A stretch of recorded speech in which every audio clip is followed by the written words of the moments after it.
राहुल गांधी नहीं पसंद आपको? नहीं, क्यों? पता नहीं किसको पसंद है। वो जमाना हो गया है, तुम्हारी जवानी को गए हुए, अभी भी तुम यूथ हो। मतलब क्या अच्छा लगता है प्रधानमंत्री मोदी के बारे में? हमें लोग बताते थे कि तुम इंडिया हो, और हमने जाके उन्हें बताया कि हम भारत है। महिला अध्यापक को आप बोल रहे हो तू ये तू वो, मेरा नाम ये है कि ये एसएससी के प्रोटेस्ट में वो कह रहे हैं हम मोदी के नहीं हैं, हम राहुल गांधी के। आपको लगता है बीजेपी गवर्नमेंट में भारत में कम्युनल राइट्स ज्यादा होने लगे हैं? हिंदू मुसलमान जिसकी शिकायत सबको है, मीडिया भी वही करने लगा है और इसके पीछे बीजेपी को स्टैंड करते हैं लोग कि आप कैसे किसी को टारगेट करना चाह रहे हो। दुनिया भर में जाके जाति जाति आप कर रहे हो, आप यूनिवर्सिटी में आके भी जाति जाति कर रहे हो। धर्म की राजनीति, आप हमारी भावनाओं को ठेस पहुंचाओगे, आप लोगों की भावनाओं को ठेस पहुंचाओगे, और फिर आप बोलोगे आप धर्म की राजनीति कर रहे हो। आपको नहीं लगता कि बीजेपी हिंदू धर्म की राजनीति करती है? मुझे बिल्कुल ऐसा नहीं लगता। तो मुझे लगता है कि जो बीजेपी राजनीति करती है वो कल्चरल रिवाइवल की राजनीति करती है, वो कहीं से कहीं तक धर्म की राजनीति नहीं करती।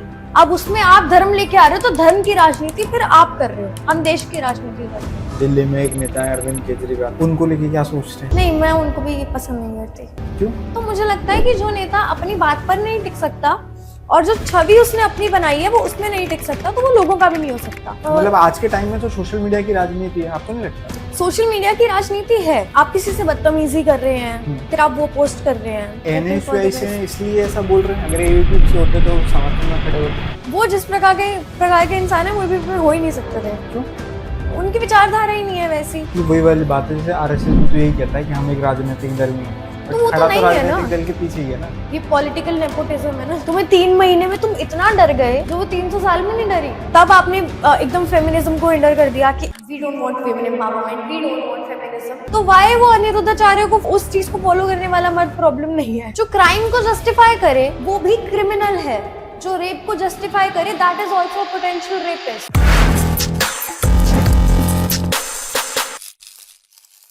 जब भी 12th खत्म होने पे आती है तो कॉलेज ढूंढना शुरू कर देते हैं और एडमिशन लेने के लिए बढ़िया सी यूनिवर्सिटी की तलाश शुरू हो जाती है। और अगर आप दिल्ली या दिल्ली के आसपास राज्यों से हैं तो आपका मकसद होता है दिल्ली यूनिवर्सिटी में एडमिशन लेना, दिल्ली यूनिवर्सिटी में एंट्रेंस दिया जाए और बढ़िया सा कॉलेज मिल जाए और अच्छी कॉलेज लाइफ जी जाए। और दिल्ली यूनिवर्सिटी में आते हैं, उसके बाद आप राजनीति से कहीं ना कहीं जुड़ जाते हैं, क्योंकि एबीवीपी, एनएसयूआई, आईसा, एसएफआई जैसी कई ऑर्गेनाइजेशंस हैं जो स्टूडेंट्स लीडर्स बनाती हैं। तो आज जो हमारे साथ द पॉइंट ऑफ व्यू में है वो है दिल्ली यूनिवर्सिटी में डूसी की छात्र नेत्री भूमिका। नमस्कार, मैं हूं गजेंद्र सिंह और आप खुल चुके हैं न्यूज डिगी। बहुत बहुत स्वागत है भूमिका जी आपका आज हमारे शो में। Thank you so much. अच्छा लगा आपने टाइम निकाला थोड़े अपनी स्टूडेंट लाइफ से, पॉलिटिक्स से हटके। बिल्कुल, अभी वापस वहीं जाना है। पॉलिटिक्स में या कॉलेज में? कैंपस जाना है मुझे। कैंपस जाना है। कोई आज भी प्रोटेस्ट है? आज हाँ, प्रोटेस्ट तो हमारा एक्चुअली दिल्ली यूनिवर्सिटी में अभी 10th या 11th डे है हमारा प्रोटेस्ट का, कंटिन्यूअस अब प्रोटेस्ट किस है। चीज पे प्रोटेस्ट चल रहा है? हमारी बेसिकली मांगे थी एक आईसीसी की इम्प्लीमेंटेशन। जैसा हम देखते हैं कि कॉलेजेस में आईसीसी को ढंग से इम्प्लीमेंट नहीं किया जाता है, अवेयरनेस नहीं है, और कई कई कॉलेजेस ऐसे हैं जिसमें आईसीसी है ही नहीं। तो बच्चे सुसाइड कर रहे हैं, बुलिंग, हरासमेंट, ऐसी चीजें हो रही हैं, स्पेशली इन गर्ल्स कॉलेजेस। अभी हमने एआरएसटी की एक स्टूडेंट का केस देखा था ऑफ सुसाइड। तो ऐसी चीजों के लिए ICC is role important in college, और वो अगर ढंग से नहीं चल रहा है तो शायद हमें उसके लिए वोकल होने की जरूरत है। दूसरा, सेंट्रलाइज्ड हॉस्टल एलोकेशन सिस्टम, कि एक सेंट्रलाइज्ड सिस्टम होना चाहिए जिससे आप हॉस्टल्स को एलोकेट करो। ये एक हमारी मांग थी। और आईसीसी की फुल फॉर्म बताओ एक बार। It's internal complaint committee. अच्छा, तो ये क्या फायदा होता है इससे अगर बन जाएगी तो? मतलब थोड़ा ऐसे कोई बच्चा देख रहा हो तो उसे समझ आ जाए। हाँ, आईसीसी में बेसिकली टीचर्स होते हैं और कुछ स्टूडेंट्स भी होते हैं, सीआर या कुछ ऐसे स्टूडेंट्स होते हैं, 1-2 स्टूडेंट्स और ऐसे करके होती है। And basically that is the first authority in college जिसको हम रिपोर्ट कर सकते हैं। Okay, कोई भी शिकायत है तो आप वहाँ जाके बात कर सकते हैं। वहाँ पे हम बात कर सकते तो अभी है नहीं वो कमेटी? है, कई कॉलेजेस में है, कई कॉलेजेस में ढंग से नहीं है, और कुछ कॉलेजेस ऐसे हैं जिसमें नहीं है। अच्छा, ऐसा है। तो उसी के लिए आपका प्रोटेस्ट है? हाँ जी। और तीसरी हमारी मांग है 1 कोर्स 1 फी। जैसे हम देखते हैं एक ही कोर्स है बट डिफरेंट कॉलेजेस में उसकी डिफरेंट फीस है। सेंट स्टीफन में ज्यादा होगी, मेरे कॉलेज में कम होगी, या किसी और कॉलेज में उससे भी ज्यादा होगी। तो इसके लिए हम प्रोटेस्ट कर रहे हैं। तो साल के कितने दिन प्रोटेस्ट चलता रहता है ये बताओ? मतलब 365 में पढ़ाई वढ़ाई भी होती है या सिर्फ प्रोटेस्ट ही चलता रहता है? बिल्कुल पढ़ाई भी होती है, हम पढ़ाई में भी सबसे आगे हैं, हम प्रोटेस्ट में भी सबसे आगे हैं, क्योंकि maybe we are the voice of students. तो अगर 365 डेज है, 365 प्रॉब्लम्स भी होंगी, तो हम उन सब में काम करेंगे। और जरूरी नहीं है कि हमेशा हमें प्रोटेस्ट करना पड़ता है, कभी कभी ऐसे भी एडमिन हमारी बात मान लेता है, जब नहीं मानता तो प्रोटेस्ट जैसे करना आप पड़ता है। पॉलिटिकल लीडर हो, ठीक है, छात्र नेता हो आप, तो जैसे कभी कभी तो होता होगा, चलो मुद्दा है तो हम राजनीति कर रहे हैं, आवाज उठा रहे हैं, प्रोटेस्ट कर रहे हैं। कभी ऐसा भी अरे खाली बैठे हैं, कोई मुद्दा बना लेते हैं ताकि प्रोटेस्ट करें, मतलब कभी जनरेट भी किया जाता है? हमारी पार्टी में तो नहीं किया जाता है, बट काफी ऐसी स्टूडेंट ऑर्गेनाइजेशंस हैं, स्पेसिफिक एक लीडर हैं जो ऐसे कर रहे हैं, जनरेट कर रहे हैं मुद्दे, और उसमें अपनी रील्स के माध्यम से, पोस्ट के माध्यम से ही इज गेटिंग फेम। तो वो अलग चीज है, वो आप उसको रील नीति कह सकते हैं, हम कार्यनीति के हिसाब से चलते हैं। आप रौनक खत्री की कह रही हैं? हाँ ओपनली बोलिए, डरते थोड़ी हैं। हाँ, मतलब आप तो वैसे भी राजनेता हैं, नाम लेके कटाक्ष करेंगे तो जल्दी आगे जाएंगे। क्या वो तो देश के प्रधानमंत्री भी कर रहे हैं, रील बना रहे हैं, यूट्यूब चैनल बना लिया है।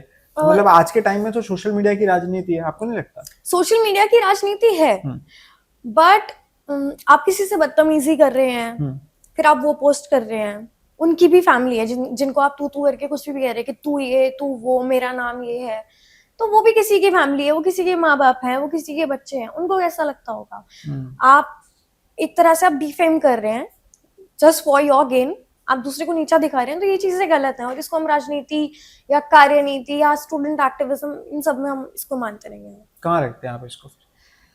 अभी आपको पता है, जैसे कोई भी विधानसभा चुनाव आते हैं, विधानसभा छोड़ दो आप, एमसीडी के भी चुनाव आते हैं ना, तो एक होता है फील्ड परेडाई, और आजकल जो होने लगा है कि एक पीछे सोशल मीडिया टीम बिठाई जाती है, और जिसकी जितनी खतरनाक सोशल मीडिया टीम, उसको उतने ज्यादा ऑनलाइन एड, प्रचार और सारी चीजें देखी जाती हैं। तो आपको नहीं लगता आज आधा क्या 60-70% युद्ध तो ऑनलाइन लड़ा जा रहा है?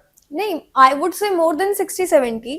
मीडिया बहुत इंपॉर्टेंट है, और आज की एज में तो बहुत ही ज्यादा इंपॉर्टेंट है, स्पेशली हमारी जनरेशन के लिए तो और भी ज्यादा इंपॉर्टेंट है। बट आप उस मीडिया का यूज स्टूडेंट्स के हित में खड़े होने के लिए कर रहे हैं, I am talking about student politics, कि आप उनके हित में खड़े होने के लिए कर रहे हैं, या आप सिर्फ खुद को चमकाने के लिए कर रहे हैं और दूसरे को नीचा दिखाने के लिए कर रहे हैं। इन चीजों में बहुत डिफरेंस है। सोशल मीडिया अगर उनका है तो हमारा भी है, हमारे बहुत सारे लीडर्स का है, भानु भैया का भी सोशल मीडिया है, मित्रविंदा का भी सोशल मीडिया है, एंड इवन उन्हीं के साथ के जो है उनका भी सोशल मीडिया है।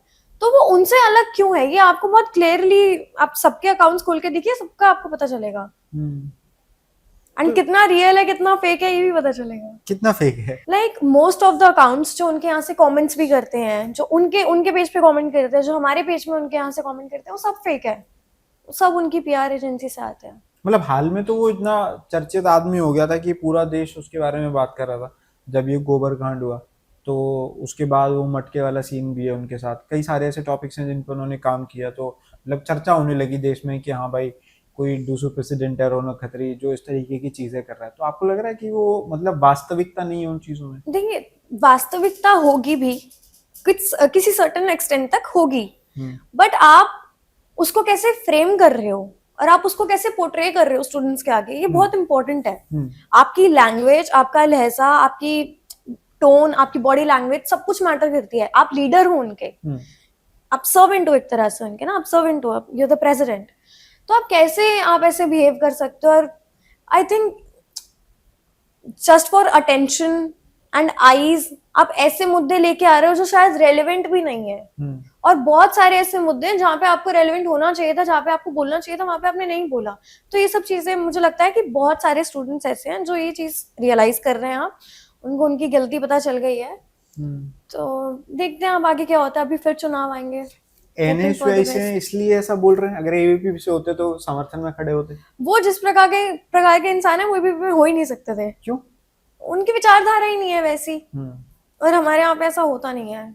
कैसा नहीं होता? जैसा वो कर रहे हैं, बदतमीजी कर रहे हैं। मैं अगर किसी टीचर से ऐसे बात करती हूँ तो मुझे आके मेरी सीनियर्स बोल देती हैं कि भूमिका आप ऐसे बात नहीं कर सकते। उनको कोई रोकने टोकने वाला ही नहीं है, वो तो दादागिरी है वहां पे, तो क्या बोल सकते। बट राजनीति तो लिमिटेशंस के जाके परे ही होती है ना, अगर सीधे तरीके से होती तो वो राजनीति नहीं। लिमिटेशंस और मॉरल्स में डिफरेंस होता है ना। आप मॉरल्स के अंदर रहो, चाहे आप लिमिट्स तोड़ो, मॉरल्स के अंदर तो रहो आप। तो आपको लग रहा है वो मॉरल्स भी नहीं रखते? नहीं, बिल्कुल मॉरल्स नहीं है। आप किसी महिला अध्यापक को आप बोल रहे हो तू ये तू वो, मेरा नाम ये है, ये थोड़ी राजनीति है। एंड ये एक्टिविज्म तो बिल्कुल भी नहीं है। किसकी मदद करने गए हो आप, अपने ईगो की या स्टूडेंट्स की? तो नेगेटिव इम्पैक्ट डाल रहा है स्टूडेंट्स पे? नेगेटिव इम्पैक्ट तो मैं क्या ही कहूँ, बट हाँ आई ओपनिंग इम्पैक्ट तो बिल्कुल डाल रहे हैं वो, स्टूडेंट्स को पता चले कि ये हमने डिसाइड किया था, ये हमारा डिसीजन था, हम इनको वोट देने गए थे और अब ये लीडर है। और जिस चीज़ पे हम बात कर रहे हैं ना, ये बहुत बड़ा सेगमेंट है, सोशल मीडिया भी और पॉलिटिक्स भी। सोशल मीडिया पे जो जिस तरीके से वायरल होता है ना व्यक्ति, तो उसे बड़ी तादाद फॉलो करती है। हमारे पास अंजलि अरोरा जैसे क्रिएटर्स हैं जिनकी फैन फॉलोइंग एक बड़े लेवल पे, और जिनको देख के कंटेंट बनाने वालों की जनसंख्या भी एक बड़े स्तर पे आज। वैसे ही अगर आपको नहीं लग रहा कि शायद सोशल मीडिया का इस्तेमाल इससे पहले किसी भी डोसू प्रेसिडेंट ने इस तरीके से नहीं किया जिस तरीके से रौनक खत्री कर रहे हैं, तो आने वाले टाइम में जो प्रेसिडेंट्स होंगे, चाहे वो एबीवीपी के हों चाहे एनएसयूआई के हों, तो वो इससे प्रभावित होंगे या इस तरीके की स्ट्रेटेजीज को वो भी अपने कार्य क्षेत्र में अपनाने की कोशिश करेंगे। देखिए जो उनका सोशल मीडिया है ना, सोशल मीडिया से तुषार भैया का भी था, बट वो ऑर्गेनिक था। उनके जितने फॉलोअर्स थे, जो उनकी रील्स होती थी, वो सब ऑर्गेनिक थी। अभी भानु भैया का भी है, मैं उनकी सोशल मीडिया टीम से भी मिली हूँ, बच्चे हैं वो, स्टूडेंट्स हैं, उनके यहाँ पे इंटर्नशिप करते हैं, दूसरों के साथ इंटर्नशिप करते हैं। तो उनका जो सोशल मीडिया है that is real and organic. जो प्रेसिडेंट जी का सोशल मीडिया है वो उनकी पीआर एजेंसी है, खुद की, उनकी फैमिली की एक पीआर एजेंसी है, तो उनके हिसाब से वो सोशल मीडिया अपना चलाते हैं। And most of the account जो भी है, जो कमेंट्स करते हैं, फॉलो करते हैं, लाइक करते हैं, वो फेक है। आप देखिएगा कभी उनकी फॉलोइंग खोलिएगा, कमेंट्स खोलिएगा, सब फेक है। खरीदो वो मामला चल रहा है। हाँ जी, खरीदो तो क्या, अपनी खुद की कंपनी है, क्या ही खरीदेगा। हाँ तो इंस्टाग्राम थोड़ी अपना है। हाँ ये तो है ना, बात तो ये कि कहीं ना कहीं से तो इधर उधर से लाया ही जा रहा है। सो मतलब बाकी आप जैसे स्टूडेंट्स के बीच में रहते हैं तो जनरल भावना क्या है, मतलब कैसे देखते हैं उनको स्टूडेंट्स जो है? जिन स्टूडेंट्स के बीच में मैं रहती हूँ वो तो काफी वाकिफ है रियलिटी से। मतलब वही है ना कि आप, हम दिल्ली यूनिवर्सिटी के स्टूडेंट्स हैं, हम पढ़े लिखे हैं, अपने घर से दूर आते हैं, पढ़ने आते हैं, करियर बनाने आते हैं, तो आप हमें इतनी जल्दी पागल नहीं बना सकते हो। तो वही है, वो पागल बनने वाले नहीं है। बाकी देखते हैं अब क्या होता है। ये लंबा हिस्सा है, आगे करंट कंटिन्यू करेंगे। तो आप कहाँ से आते हैं, दिल्ली यूनिवर्सिटी क्यों आई आपकी जिंदगी में? मतलब मैं ओपनिंग में बोल चुका हूँ, हर कोई चाहता है, आपने क्यों चूज करी दिल्ली यूनिवर्सिटी? वैसे तो मैं हिमाचल से हूँ, born and brought up in Delhi only. तो मैंने अपने 12th के पेपर दिए और मैं ना स्टूडियस नहीं थी कि मार्क्स लाऊं, मैं ऐसा नहीं था। एक रात पहले पढ़ लिया, 80% आ गए, बहुत है। 80% के आगे की दुनिया मैंने एक्सप्लोर ही नहीं करी। एक रात पढ़ लिया 80% आ गया। हाँ, क्योंकि मेरा माइंड शार्प है, वो मैं यूज नहीं करती बस। राजनीति में यूज करो, काम आ जाएगा। हाँ तो अब मैंने वो दिया, CUET दिया अपना, फिर मैंने अप्लाई किया, बहुत सारी जगह अप्लाई किया। वो मुझे लगता था कि मेरे आएंगे ही नहीं मार्क्स, तो स्कोर कार्ड आने से पहले ही मैंने एमिटी में अप्लाई कर दिया था। और मतलब मेरी पूरी बात हो गई थी कि हाँ एमिटी ही जाना है। उतने में फिर फर्स्ट राउंड में ही मेरा सिलेक्शन हो गया था विवेकानंद में। फिर मैंने अपग्रेड के लिए भी डाला, बट अपग्रेड हुआ नहीं। फिर मैं कॉलेज गई, मैंने देखा ऐसे करके मैं DU में आई। तो ऐसे तरीके से मिल गया। तो अभी कितना टाइम हो गया आपको? 2 साल हो गए? हाँ जी, नहीं अभी मेरा 4th ईयर है। 4th ईयर है। हाँ जी। तो 4 साल हो चुके हैं आपको। हाँ जी। कैसा लगा, मतलब जैसा था दिल्ली यूनिवर्सिटी वैसा ही है जैसा सोचा था या उसके परे? नहीं, सोचा तो बहुत कुछ था, वैसा नहीं निकला। बट जिस कंडीशन में वो कॉलेज था जब हम लोग गए थे, उससे अब काफी बेटर है। क्योंकि हमारे कुछ सीनियर्स थे हमारे, तब चुनाव नहीं हुए थे 4 साल से ना, कोविड की वजह से। फिर सेकेंड ईयर में जब मैं थी तो पहले चुनाव हुए। अब जब मैं कॉलेज में गई तो बहुत सारी ऐसी चीजें थी जो ठीक नहीं थी, नॉर्मली ही ठीक नहीं, कि आप बैठ नहीं सकते हो, बेंचेस ऐसे टूटे हुए हैं। मतलब आई रिमेम्बर कि कैंटीन में एक लड़की चल रही थी एंड कील थी टेबल से, तो वो उसकी पूरी ऐसे कमर छिल गई उससे, कील से। तो ऐसी हालत थी कॉलेज की। कैंटीन ले लो आप, क्लासरूम्स ले लो, दीवारें नहीं ठीक थी, सिक्योरिटी कैमरास नहीं थे, काफी सिक्योरिटी बेस्ड इश्यूज भी थे, क्योंकि गर्ल्स कॉलेज है, जमुनापार में है। तो धीरे धीरे हमने उस पर काम किया, प्रोटेस्ट करे, मेरे काफी अच्छे अच्छे सीनियर्स थे। फिर हमने चुनाव लड़ा कॉलेज में, मतलब लड़वाया हमारी टीम ने काफी। मतलब ये मेरे को लगता है कि एक ऐसी जर्नी थी, आई ओपनिंग जर्नी थी कि you can be the change. आप सिर्फ कंप्लेंट करने के लिए नहीं हो, आप एक्ट करने के लिए भी हो। ये मैंने सीखा अपने कॉलेज से। क्या कर रहे हैं आप दिल्ली यूनिवर्सिटी से पढ़ाई में? Applied psychology honours. थोड़ा सा बताइए इसके बारे में। Applied psychology is basically a branch of psychology. उसमें एप्लीकेशंस हम ज़्यादा पढ़ते हैं, real life applications, practical based ज़्यादा करिकुलम होता है। तो दिल्ली यूनिवर्सिटी में 2 होती हैं, साइकोलॉजी ऑनर्स और अप्लाइड साइकोलॉजी ऑनर्स। तो हमारे कॉलेज में अप्लाइड साइकोलॉजी ऑनर्स होती है। तो क्यों लिया आपने? क्योंकि मुझे बहुत इंटरेस्ट था। जब मतलब I was in 7th class, तो मेरी लाइब्रेरी में ना एक सेक्शन था अलग से साइकोलॉजी का। तो वहाँ पे मैंने सबसे पहले क्रिमिनल साइकोलॉजी की एक बुक पढ़ी थी। मुझे बहुत इंटरेस्टिंग लगा कि अच्छा, हम मर्डर के पीछे मतलब की पढ़ी तो भी इंटेंशंस जान सकते क्रिमिनल हैं। साइकोलॉजी। मुझे थोड़ा इंटरेस्ट था इन सब चीज़ों में, भूत प्रेत, क्राइम्स, ये वो। तो जर्नलिज्म कर लेते बहुत मन है मेरा देखते हैं क्या होता है। स्टोरीज चेस करने को मिलती हैं क्रिमिनल। सो फिर उसके बाद वहां से इंटरेस्ट बन गया आपका। हाँ। Then you applied for this. So मतलब क्या ऐसा सीखा जो मतलब सिर्फ उस ग्रेजुएशन में जाके सीखा जा सकता है? जो मैंने बेसिकली हमारे ये जो पूरी थीम है ना साइकोलॉजी की, इससे मैंने एक शब्द बहुत ऐसा सीखा जिसको मैं अब लेके चलती हूँ एकदम अपने साथ। मेरे को तो टैटू ही बनवाना है उस शब्द का, that is gratitude. Okay. Gratitude आपकी लाइफ में इतना कुछ ला सकता है। एंड इवन ये स्पिरिचुअल लीडर्स भी बोलते हैं कि जस्ट बी ग्रेटफुल। आपके पास क्या है, तो जो है उससे ज्यादा आपको मिलेगा। अगर आप जो है उसकी आप you know, you will be thankful for that. तो मैं ग्रैटिट्यूड मैंने बहुत सीखा अभी साइकोलॉजी में। स्टूडेंट लाइफ में लोग एटीट्यूड सीखते हैं, आपने ग्रेटिट्यूड सीख लिया? नहीं, ऐसा नहीं है ना, हम जनरलाइज नहीं कर सकते कि सारे स्टूडेंट्स एटीट्यूड वाले होते हैं। ये वो है। काफी मैंने बहुत लोगों से मैं मिली हूँ दिल्ली यूनिवर्सिटी में। कभी मतलब ऐसे सोचा नहीं था कि ऐसी लाइफ होती है, लोग ऐसे होते हैं। स्कूल से काफी अलग है ना, काफी लोग मिलते हैं हमें। कॉलेज? हाँ जी, कॉलेज में। तो जैसे जब ये देख रहे थे कि भाई इतनी ज्यादा कैंटीन की हालत और इंफ्रास्ट्रक्चर इतना बेकार है, तो मतलब पहला थॉट क्या आ रहा था कि मतलब हाँ, पहले तो इससे ये जानते हैं कि स्कूल में भी थोड़ा पॉलिटिक्स में इंटरेस्ट था या यहीं आके थोड़ा? स्कूल में था पॉलिटिक्स में इंटरेस्ट, मतलब क्योंकि मेरे डैड बहुत इंटरेस्ट लेते हैं। हमारे घर में मेरे पापा न्यूज के अलावा कुछ नहीं देखते। Always he is on podcast, वो बुक्स पढ़ते रहते हैं और मुझे भी बताते रहते हैं। तो इंटरेस्ट तो न्यूज़ था। देख लें, बता देना हाँ, ठीक है। वो पॉडकास्ट यहीं आएगा। हाँ, तो इंटरेस्ट तो था, बट उस फील्ड में आना और फील्ड में काम करना, तो वो बहुत ही ऐसे एकदम शौक था कि अच्छा ये भी होता है। फिर और क्लोजली जाना, लीडर से मिले काफी, तो काफी अलग एक्सपीरियंस है। विटनेस करना और उसमें होना, उसमें बहुत डिफरेंस है। तो पहली बार कौन सी ईयर में इलेक्शंस आपने देखे या करवाए जिसमें आप इन्वॉल्व थे? ये जब मैं कॉलेज में सेकेंड ईयर में थी। ईयर कौन सा था? ये ईयर था मतलब इससे पहले वाला 2023। हाँ जी, या तुषार भैया का इलेक्शन हमने देखा था। 24 ना? हाँ जी, जिसमें अभी लास्ट इलेक्शन जो हुआ। हाँ जी, हाँ जी। ओके, तो उसमें आप इन्वॉल्व थे हाँ जी। पूरी तरीके से। बताइए थोड़ा कैसे होते हैं, जो मार्केट में चर्चा है इलेक्शंस को लेके वैसे ही होते हैं या उसके परे कुछ? तो बेसिकली हमारे कॉलेज में 7 सीट्स हैं, president, vice president, secretary, treasurer, CC, joint secretary, ऐसे। और डूसू में सिर्फ 4 पोस्ट होती है, president, vice president, secretary and joint secretary.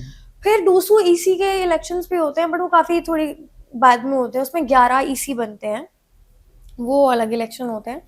But हाँ, मेरा कॉलेज के इलेक्शंस में और डूसू में काफी इन्वॉल्वमेंट था। जो इससे पिछले साल वाला डूसू था, अभी यही रौनक वाला, उसमें मेरी काफी इन्वॉल्वमेंट थी। मैं ऋषभ जी की साइड से I was doing campaign for him, तो वहाँ पे मेरी ज्यादा इन्वॉल्वमेंट थी। क्या आपने प्रैक्टिकली सीखा उन इलेक्शंस में? क्योंकि आपने बोला ना ये देखने में और जब एग्जीक्यूट होता है उसमें बहुत डिफरेंस है। सो क्या सीखा आपने जनरली? जैसे मैंने इससे पहले वाला जो इलेक्शन देखा था, उसमें ना मुझे ऐसा लगता था कि ये जो गाड़ियां हैं और ये सब है, ये बहुत रेलेवेंट है। क्योंकि एज अ स्टूडेंट मुझे यही सर्व किया जा रहा था कि अच्छा, अब वो रैली होगी, अब यहाँ पे बहुत सारे स्टूडेंट्स इकट्ठे होंगे। तब क्या था कि उस इलेक्शन में मैं कॉलेज में ही, अपने ही कॉलेज में रही थी, तब कॉलेज की यूनियन पे ज्यादा ध्यान था। तो इसके बाद जब मैं ऋषभ जी के लिए मैं अलग अलग पीजीज में गई, मैं स्टूडेंट से मिली, ज्यादा मैंने लड़कियों का काम देखा, मतलब मैं लड़कियों से ज्यादा मिली। तो मुझे ये रियलाइज हुआ कि जो एक्सपेक्टेशंस है स्टूडेंट्स की और जो उनकी मांगे हैं वो काफी अलग हैं फ्रॉम द आइडिया जो हमें सर्व किया जा रहा है कि ऐसे चुनाव लड़ा जाता है और ऐसे ऐसे चीजें होती है। इससे काफी अलग है, उनके इंटरेस्ट काफी अलग है। और स्टोरीज जानना उन बच्चों की, उनकी प्रॉब्लम्स जानना, वो कहाँ से आ रहे हैं, वो चीजें बहुत ऐसे ना शॉकिंग थी कि ये कभी पता ही नहीं था कि ऐसा भी होता है। कोई स्टूडेंट, मतलब कोई लेबर का बच्चा भी आके दिल्ली में पढ़ रहा है तो उसको पीजी से लेके हॉस्टल्स और फीस कितना कुछ उसको देखना पड़ रहा है, अपनी सेफ्टी देखनी पड़ रही है, तो वो चीजें मैंने ज्यादा जानी तो इलेक्शन। कोई जब आप लोगों से पीजी जाके हॉस्टल जाके मिल रहे थे तो कोई ऐसी स्टोरी थी जो आई ओपनर थी, लगा कि यार ये कैसे हो रहा है, ये तो पता ही नहीं था, ये कुछ ऐसी हाँ, मेरे चीजें? को एक लड़की थी मे बी नॉर्थ ईस्ट से, मतलब मुझे वैसे नहीं पता but I am guessing it उसके फीचर्स से कि वो नॉर्थ ईस्ट से थी। तो उसने मुझे बताया कि मतलब जब वो यहाँ पे आई यूनिवर्सिटी में आई तो someone made a video of her. Okay. अब वो यहाँ पे आई है अपने घर पे, वो लड़के आई थी कि नहीं मेरे को दिल्ली जाना है और मुझे पढ़ना है, मैं अपना खुद संभाल लूंगी ऐसे ऐसे करके। मे बी उसने 2-3 महीने की फीस भी अपनी खुद ही भरी इंटर्नशिप्स वगैरह करके। तो फिर उसकी वीडियो को ऐसे मॉफ कर दिया गया, कुछ हो गया एंड उसने बोला कि मैं इतनी हेल्पलेस थी कि मैं जाऊं कहाँ, मैं अपने पेरेंट्स को नहीं बोल सकती। कोई जैसे जो हम अपने आप को बोलते हैं ना कि हम स्टूडेंट बॉडी है, हमारे पास आइए, तो उस लड़की को इतनी अवेयरनेस देना कि वो हमारे पास आ सकती है, हमने ये काम तक नहीं किया। तो मुझे खुद पे भी बहुत शर्म आई कि जिस चीज के लिए मैं वोकल हूँ, जिस चीज के लिए मेरे साथ वाले वोकल हैं, एंड ऐसे बच्चे हैं जो हम तक पहुंच ही नहीं पा रहे हैं, उनको वो माध्यम ही नहीं मिल रहा है, तो ये काफी गलत है। और इसलिए may be ICC is really important in colleges again, जिसके लिए हम प्रोटेस्ट कर रहे हैं। यूनिवर्सिटी समझ आता है, दिल्ली यूनिवर्सिटी, वाई एबीवीपी, वो क्यों ज्वाइन की? एबीवीपी मैंने इसलिए ज्वाइन करी क्योंकि कहीं ना कहीं आई वाज मोटिवेटेड कि हमारी डैड की आइडियोलॉजी क्या है, उन्होंने क्या मुझे बताया है अबाउट पॉलिटिक्स एंड गवर्नमेंट।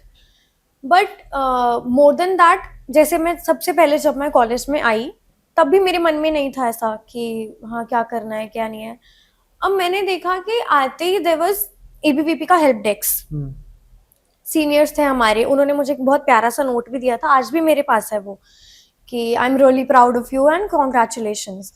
मतलब कहीं ना कहीं मैं डरी हुई थी कि क्या होगा कॉलेज में, कैसे होगा, बट द मोमेंट मैं कॉलेज में एंटर हुई वो पूरा डर मिट गया just because of my seniors जो एबीवीपी से थे। तो वो मेरे को काफी अच्छा लगा।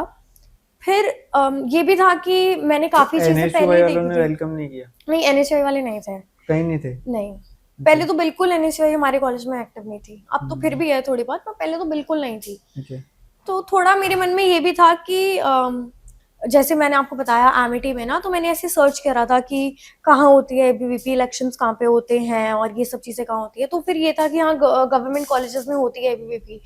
फिर मैंने एबीवीपी डीयू का पेज भी देखा था, तो थोड़ा मुझे था कि हाँ मुझे जानना है कि एबीवीपी क्या है, मुझे ज्वाइन करनी है। तो मैंने अपनी ओरिएंटेशन छोड़ दी और फिर मैं एबीवीपी के सीनियर्स के साथ वहीं बैठ गई हेल्प डेस्क पे, और मैं देखे जा रही हूँ कि अच्छा ये क्या कर रहे हैं, अब ये तिलक लगा रहे हैं, चॉकलेट्स दे रहे हैं। फिर मैंने पूछा कि क्यों कर रहे हो, तो उन्होंने बोला कि हम सेवा कर रहे हैं। वो चीज मेरे लिए काफी ऐसे थी कि हाँ अब मुझे भी करना है, तो वहां से मैं एबीवीपी से ज्वाइन कर ली? हाँ जी। तो मतलब ऐसा नहीं था कि आपको रियलाइज हुआ कि मुझे पॉलिटिक्स में जाना है, वो ऐसा नहीं था कि टकरा गए तो ज्वाइन कर भाई लिया? मुझे लगता है कि पॉलिटिक्स और एक्टिविज्म भी दे आर कनेक्टेड, बट बहुत अलग चीजें हैं। आप पॉलिटिक्स में पार्टिसिपेट ना करके भी एबीवीपी का हिस्सा बन सकते हो, आप एक्टिविस्ट बन सकते हो। तो वो चीजें भी मैंने सीखी एबीवीपी में। आपको लगता है एबीवीपी के जो सदस्य हैं वो पॉलिटिशियंस नहीं, एक्टिविस्ट हैं? हाँ काफी हैं। आप देखो ना, जैसे मैं आपको बताती हूँ, मेजॉरिटी क्या है? मेजॉरिटी मुझे लगता है एक्टिविस्ट की है। कैसे? क्योंकि चुनाव सिर्फ 4 लोग लड़ते हैं, उनके पीछे जितने लोग काम करते हैं, 4 लाख लोग काम करते हैं, वो सब एक्टिविस्ट हैं। वो भी तो किसी उम्मीद में ही करते हैं ना कि ऐसा नहीं है कि उम्मीद सब में है। अब जैसे मेरी दोस्त है, वो राष्ट्रीय कला मंच में है, अब वो स्टूडेंट एक्टिविस्ट है, वो उन बच्चों को पकड़ती है, उन लोगों की हेल्प करती है जो आर्टिस्ट है, जो कल्चर में है, जो ट्रेडिशन में है, उन सब के लिए। मतलब राष्ट्रीय कला मंच इज बेसिकली अ प्लेटफॉर्म जहाँ पे हम आर्टिस्ट को मतलब हम ट्रेनिंग देते हैं, उनके लिए प्रोग्राम्स कराते हैं, कॉम्पिटिशन्स करवाते हैं। तो ऐसी बहुत सारी ब्रांचेस हैं एबीवीपी की जो पॉलिटिक्स से रेलेवेंट ही नहीं है। एसएफएस है, एसएफडी है, ऐसी बहुत सारी चीजें हैं एबीवीपी में जिसको हम शायद चुनाव का पार्ट भी नहीं मानते या पॉलिटिक्स का पार्ट भी नहीं मानते। तो तब भी एबीवीपी काम करती है। राष्ट्रीय कला मंच जैसे मैंने आपको बताया 365 डेज वो अपने लिए काम करता है। ये वही वाली बात है, जैसे आरएसएस भी तो यही कहता है कि हम एक राजनीतिक दल नहीं है, तो वो तो खड़ा नहीं तो है राजनीतिक ना। दल के पीछे ही है ना। ऐसा नहीं है। एबीवीपी भी तो कनेक्टेड है ना आरएसएस से। नहीं, एबीवीपी इंडिपेंडेंट स्टूडेंट ऑर्गेनाइजेशन है, कभी भी आप गूगल करो। आरएसएस भी इंडिपेंडेंट ही है, बीजेपी नहीं, भी देखिए इंडिपेंडेंट ही है। आइडियोलॉजीज का मिलना हाँ। अलग होता है हम्म। और ऑर्गेनाइजेशन का उनसे रूट होना, ये सब चीजें अलग होती है। वो तो अब थ्योरीज बिल्ड कर दी है लोगों ने, उसमें हम क्या ही कर ऐसा सकते है हैं। नहीं। नहीं, ऐसा नहीं है। आरएसएस बीजेपी और एबीवीपी का कोई कनेक्शन नहीं। बीजेपी से पहले बनी है एबीवीपी। नहीं, पहले आरएसएस से तो पहले नहीं बनी ना। हाँ, बट स्टिल आरएसएस एबीवीपी तो कहीं ना इंडिपेंडेंट कहीं खड़ा है ना ऑर्गेनाइजेशन उनके है। कॉन्टेक्ट। हमें कोई आके रूल नहीं करता, हमें कोई आके बताता नहीं है। जैसे एनएसयूआई को राहुल गांधी जी चला रहे हैं आजकल, ऐसा बिल्कुल नहीं है। ABVP ऐसा क्यों लगता है आपको राहुल गांधी चला रहे हैं एनएसयूआई? बहुत वो युवा नेता है ना, अभी भी उनका पता नहीं जवानी नहीं जा रही है। कितने युवा नेता है वो। क्यों रौनक नहीं चला पा रहे? रौनक भी तो आजकल, वो अभी आपने देखा होगा कि एसएससी के प्रोटेस्ट में there is this guy of NSUI, अब उसको वो वैन लेके जा रही है पुलिस की और वो कह रहा है हम मोदी के नहीं हैं, हम राहुल गांधी के। तो आप ऐसे कैसे एक्टिविस्ट बनोगे? आप किसी का नाम ऐसे सर पे लगा के जा रहे हो कि हम राहुल गांधी के शेर हैं, हम ये है वो है। तो आपकी खुद की अप्रोच है, आप कहाँ स्टूडेंट्स को लेके जा रहे हो आप? वो तो एबीवीपी वाले तो मोदी के नाम पे झंडे गाड़ते हैं। कब, कहाँ गाड़ते हैं? बहुत सारी जगह। आपने कब ऐसे हमारे किसी लीडर ने प्रोटेस्ट में ऐसे बोला है कि हम मोदी के शेर हैं या मोदी के नारे लगाए हैं? देखो, तो अपना अपना पर्सनल तरीका है, वही है ना। बट एनएसयूआई जहाँ है वो सबको पता है कांग्रेस की स्टूडेंट्स ऑर्गेनाइजेशन है, and same goes with ABVP, वो उसको बीजेपी का स्टूडेंट्स ऑर्गेनाइजेशन माना जाता है। वो लोग क्लेम करते हैं ना, वही है ना कि मैं आपको ये बता रही हूँ कि एबीवीपी बीजेपी से पहले बनी है। हमारा निर्माण उससे पहले रखा गया है, हम उससे पहले से हैं, तो हम कैसे उनके पीछे चलेंगे या उनके हिसाब से चलेंगे, और कैसे हम उनसे एफिलिएटेड है? ये सब थ्योरी तो लोग बना नहीं देते हैं। तो आइडियोलॉजिकल स्टैंड आउट करना भी तो कुछ होता ही है ना। मार्केट में अगर आप दो लोग एक साथ एक विचारधारा के साथ खड़े हैं तो उनको साथ ही कंसिडर किया जाता है। हाँ, मतलब वही है कि आइडियोलॉजी सेम होना डिफरेंट है, देन ऑर्गेनाइजेशंस भी तुम्हारी सेम है या एक ही जगह से हैं, वो चीजें बहुत डिफरेंट है। राहुल गांधी नहीं पसंद आपको? नहीं। क्यों? पता नहीं किसको पसंद है वो और क्यों पसंद है, कहाँ से, तो युवा नेता कहाँ से है वो? कौन सा यूथ है उनके अंदर जो छुपा हुआ है इतने सालों से, जो कोई देख ही नहीं पा रहा है? बस वो क्लेम, इतना सेल्फ प्रोक्लेमेशन है ना कांग्रेस में एंड इवन एनएसयूआई में कि हम ये हैं, हम वो है, हम ये हैं, हम वो हैं। यूथ लीडर, जमाना हो गया है तुम्हारी जवानी को गए हुए, अभी भी तुम यूथ हो। तो ऐसे तो नरेंद्र मोदी जी भी करते हैं।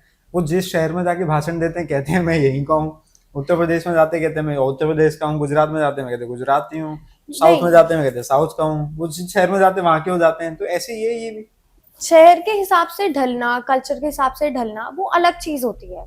वो मुझे लगता है कि नरेंद्र मोदी जी करते हैं कि अपनापन हर किसी को ऐसे दिखाना, वेलकमिंग फील करना, एंड मुझे लगता है कि जो लोग हैं ना वो भी उनको अपना मानते हैं।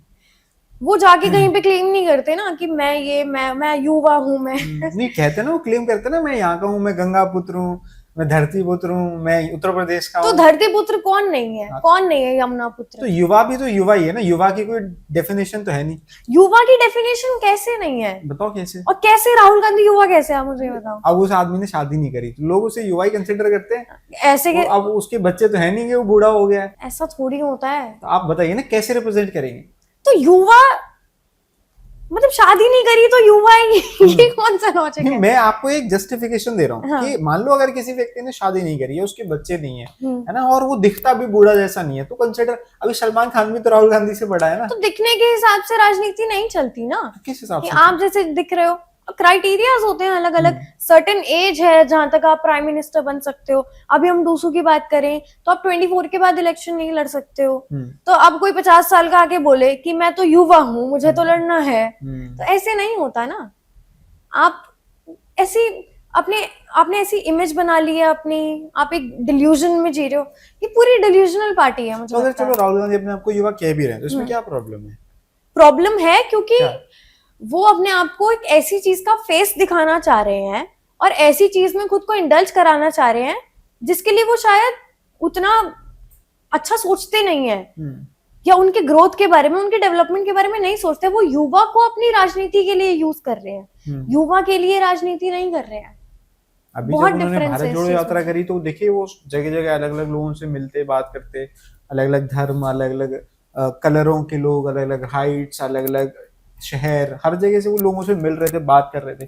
तो शायद वो अपने आप को, और वो ऐसा कोई दावा तो नहीं करते जहां तक मेरी जानकारी है कि वो ऐसे क्लेम कर रहे हैं कि इस तरीके का कुछ है, बट राजनीति में कभी कभी हम किसी चीज को किसी वे में प्रेजेंट भी करते हैं, तो मुझे लगता है वो कोई इतना बड़ा मुद्दा नहीं है। अगर आप उन्हें नहीं पसंद करते तो कुछ और बताइए। हाँ मतलब मैं तो स्ट्रेट फॉरवर्ड, मैं उनको बिल्कुल पसंद नहीं करती, ना मैं उनके परिवार से किसी को पसंद करती हूँ, ना मैं उनकी पार्टी से किसी को पसंद करती। क्यों नहीं, मतलब आप क्योंकि एक हमारी नेता हैं। विचारधारा ही नहीं मिलती। हम्म उस परिवार ने या उस पार्टी ने देश के हित में कभी नहीं वो लोग खड़े हुए। वो अगर अंग्रेजों को पत्र भेज के ये कह रहे कि हम आपको कैसे सर्व करें, तो वो आज कैसे क्लेम करते हैं कि आजादी उन्होंने दिलवाई। बहुत डिफरेंस है इन चीजों में। फिर आप नेता हो, आप लोगों के सर्वेंट नहीं हो, और आप लोगों के बिल्कुल भी नहीं हो। आप खुद को चमकाना जानते हो, आप खुद की पार्टी को चमकाना जानते हो, अपने परिवार को चमकाना जानते हो। ये पॉलिटिकल नेपोटिज्म है ना, जो ये एंड हो जाना चाहिए। अभी जब पहलगाम अटैक हुआ, उसके बाद जब ऑपरेशन सिंदूर हुआ, तो नरेंद्र मोदी सरकार के साथ खड़ा था अपोजिशन, राहुल गांधी भी खड़े थे। उन्होंने वो तो सवाल नहीं पार्लियामेंट में हमारे आर्म फोर्सेस को अपनी इसको क्वेश्चन कर रहे हैं कि आप पहले तो वो सबूत मांगते हैं हर चीज का, फिर उनको इससे दिक्कत है कि ऑपरेशन सिंदूर का नाम सिंदूर क्यों है, ये क्यों है, वो क्यों है। अब और अपनी बारी उनसे पूछा जाए तो वो चुप हो जाते हैं। जब वो दूसरे ऑफिस आए थे, तो जो मित्रविंदा है, सेक्रेटरी है हमारी, उसने बोला कि ये कौन सा टाइम है कि आप हमारी फोर्सेस को क्वेश्चन कर रहे हो। तब तो वो चुप थे, और बिल्कुल उसके सामने से वो ऐसे निकल गए। युवा नेता अगर आप हैं और आप यूथ का फेस हैं, तो आपने यूथ का जवाब क्यों नहीं दिया? तो आपको लगता है क्वेश्चन करना गलत है? क्वेश्चन करना, आप ये तो देखिए आप किस चीज को क्वेश्चन कर रहे हो। जब पूरा देश एक साथ है, पूरा देश लड़ रहा है, पूरा देश साथ में एक दुख में भी है, और आप तब राजनीति कर रहे हो आप।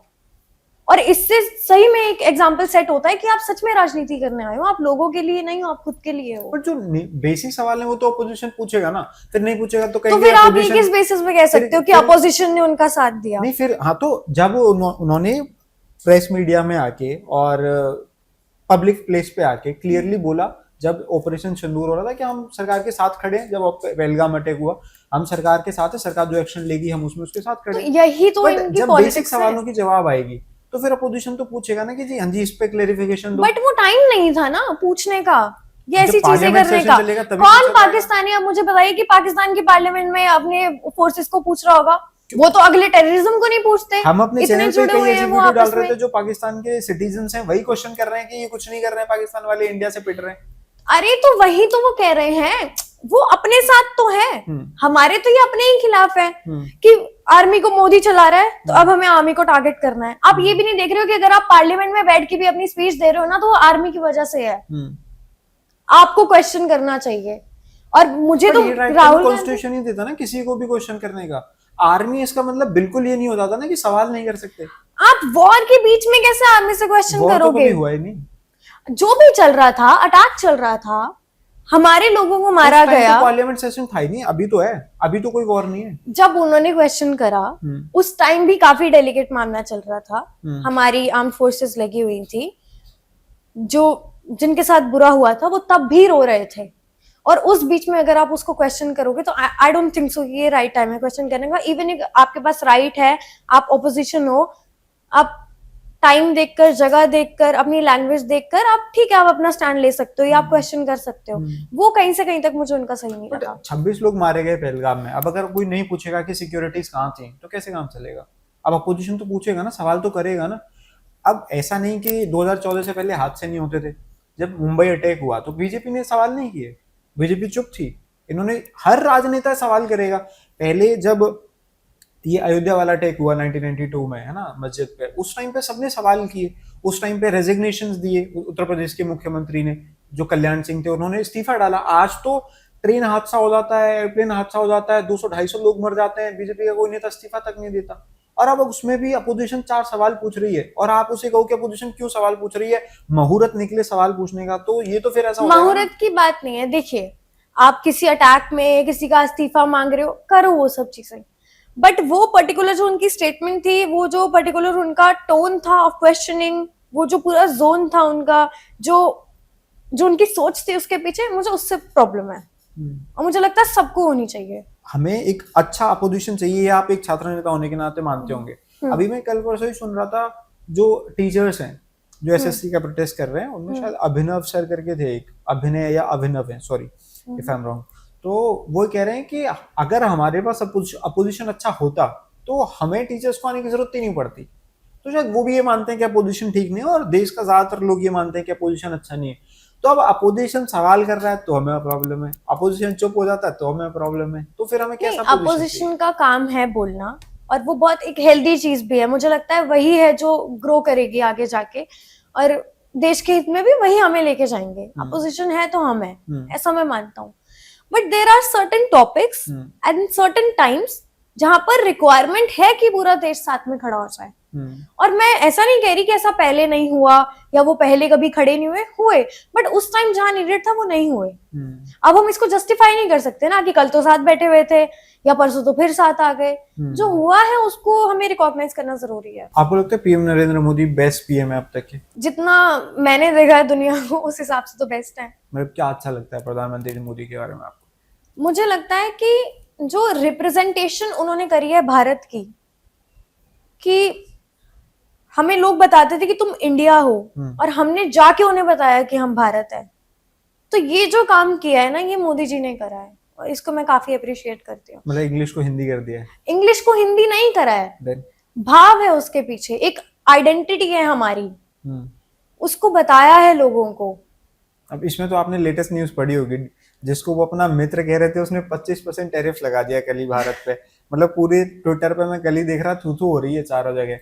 वो हाउडी मोदी, आपको इवेंट याद होगा, डोनाल्ड ट्रंप के लिए प्रमोशन करने गए थे प्रधानमंत्री नरेंद्र मोदी, और उन्होंने पूरे यूएस में एक बहुत बड़ा इवेंट ऑर्गेनाइज करा था जिसमें हाउडी मोदी, वेलकम मोदी कहते हैं उसको, तो हेलो मोदी, तो ऐसे करके इवेंट ऑर्गेनाइज करा था। वहां मोदी कैंपेनिंग कर रहे हैं उनके लिए, डोनाल्ड ट्रंप के लिए। इस बार वो हार गए थे इलेक्शन, इस बार वो दोबारा जीते जब जो बाइडेन जो है प्रेसिडेंट बने। तो अभी पूरे ट्विटर पे यही चल रहा है, पूरे सोशल मीडिया पे यही चल रहा है कि जिसको अपना मित्र कह रहे थे बाहर जाके और जिसके झंडे गाड़े जाते हैं, उसी देश ने 25% टैरिफ लगा दिया। और कम से कम 20 से ज्यादा बार डोनाल्ड ट्रंप ये कहते हैं मैंने सीज फायर कराया पाकिस्तान और भारत के बारे में, नरेंद्र मोदी कभी इसका विरोध नहीं करते। तो आपको लगता है कि जो हम वास्तविकता में कह रहे हैं कि जो हमने झंडे गाड़े हैं बाहर देशों में, वो सही है? देखिए, जो रिलेशंस हम बिल्ड करते हैं, आप इवन इसको पर्सनल लेवल पे लेके जाइए कि कोई भी अगर एक व्यक्ति का भी कोई रिलेशन होता है तो वो हमेशा एक ही जोन में नहीं चलता है, हमेशा वो दोनों पैरेलल नहीं चलते हैं। तो अब वो हमारी सरकार उस चीज में लगी है तो उस चीज को सुधारेगी भी, वो देखेगी भी, वो उनका काम है करना। अगर थोड़ी बहुत कभी भी प्रॉब्लम आ जाती है, कुछ हो जाता है, तो वो उसको फिक्स भी करेंगे। मैं ऐसा मानता हूँ, और मैंने ये देखा भी है। ट्रम्प कौन सा हमारे साथ ही था हमेशा से, वो चीज भी बिल्ड हुई है ना, तो वो अगर उन्होंने बिल्ड करी है तो वो आगे संभालेंगे भी, इतना तो विश्वास हमें रखना चाहिए। आपको लगता है बीजेपी गवर्नमेंट में भारत में कम्युनल राइट्स ज्यादा होने लगे, हिंदू मुसलमान जिसकी शिकायत सबको है, मीडिया भी वही करने लगा, और इसके पीछे बीजेपी को स्टैंड करते हैं लोग? अब वही है ना खेल अपोजिशन का, कि आप कैसे किसी को टारगेट करना चाह रहे हो, आप कौन से टॉपिक्स लाना चाह रहे हो। दुनिया भर में जाके जाति जाति आप कर रहे हो, आप यूनिवर्सिटी में आके भी जाति जाति कर रहे हो। जो अभी राहुल गांधी जी आए थे यूनिवर्सिटी, तो वो जाति के लिए आए थे। तो आप पहले अपना खुद का स्टैंड रखो ना, कि आप क्या हो और आप किस चीज के लिए वोकल हो। धर्म की राजनीति, आप धार्मिक चीजों को ठेस पहुंचाओगे, आप हमारी भावनाओं को ठेस पहुंचाओगे, आप लोगों की भावनाओं को ठेस पहुंचाओगे, और फिर आप बोलोगे आप धर्म की राजनीति कर रहे हो। और मैंने तो ऐसा बहुत बार देखा है कि बीजेपी ने हिंदू पक्ष को छोड़ के मुस्लिम पक्ष की साइड ली है, या कभी कभी हिंदू पक्ष को देखा ही नहीं है। इतनी ज्यादा साइड ली है कि अभी पूरे सेंट्रल मिनिस्टर में एक मंत्री भी मुस्लिम नहीं है। अब हम यही देखते रह जाएंगे कि एक मंत्री मुस्लिम नहीं है, या ये एससी से नहीं है, या ये ब्राह्मण नहीं है, ये नहीं है, तो मुझे लगता है हम फंस जाएंगे कहीं ना कहीं। बट हिंदुस्तान है ये, यहाँ पे धर्मनिरपेक्ष राज्य कहते हैं इसको, मतलब हर धर्म की एक अपनी इंपॉर्टेंस है, वैल्यू है, रिप्रेजेंटेशन है। हमारे यहाँ रिजर्वेशन का सिस्टम भी इसीलिए ही बना ताकि हर कम्युनिटी का एक रिप्रेजेंटेशन हो। बट जहाँ के लोग नियम कायदे कानून बना रहे हैं, देश को गवर्न कर रहे हैं, वहां पे उस धर्म का रिप्रेजेंटेशन भी तो जरूरी है ना। लोग तो सवाल करेंगे ना अगर नहीं होगा तो। और अगर धर्म का रिप्रेजेंटेशन करे तो फिर ये भी एक मुद्दा बन जाएगा कि ये तो धर्म का रिप्रेजेंटेशन कर रहे हैं, ये तो सेक्युलर कंट्री है, यहाँ पे ऐसा कैसा हो सकता है। तो ये नैरेटिव्स बनाने का काम है, ये है ऑपोजिशन का, और वो करती रहेगी चाहे आप कुछ भी करो। वास्तविकता अब ये तो आपके ओपिनियन में मैटर करता है ना, आपके लिए वास्तविक होगा, मेरे लिए नैरेटिव होगा। जान रहा हूँ ये शो का नाम द पॉइंट ऑफ व्यू है। मैं आपका स्टैंड जानना चाहता हूँ इस चीज पे जो मैं पूछ रहा हूँ। आपको नहीं लगता कि बीजेपी हिंदू धर्म की राजनीति करती है? मुझे बिल्कुल ऐसा नहीं लगता। और मुझे बहुत बार, मैंने भी खुद बहुत ट्वीट्स करे हैं, मैंने भी इन सबको टैग कर करके बोला है कि आप हमारा स्टैंड लीजिए। सब अपने धर्म के लिए अच्छा चाहते हैं, सब को एग्जिस्ट भी करना चाहते हैं, बट ऐसा नहीं है कि कोई धर्म की राजनीति करके आगे बढ़ गया। आगे बढ़ रहा होता तो क्या हिंदू लोग कांग्रेस में नहीं है, हिंदू आम आदमी पार्टी में नहीं है, क्या बीजेपी में सिर्फ ही हिंदू हैं? ऐसा तो नहीं है ना। रिप्रेजेंटेशन तो हर जगह पे है। अब आपको धर्म की रिप्रेजेंटेशन करनी है या आपको भारत की रिप्रेजेंटेशन करनी है, ये मैटर करता है। जो नरेंद्र मोदी भारत की रिप्रेजेंटेशन बिल्कुल कर रहे हैं, बहुत अच्छे से कर रहे हैं। धर्म की नहीं करते? नहीं, मतलब संस्कृति और धर्म में बहुत डिफरेंस होता है।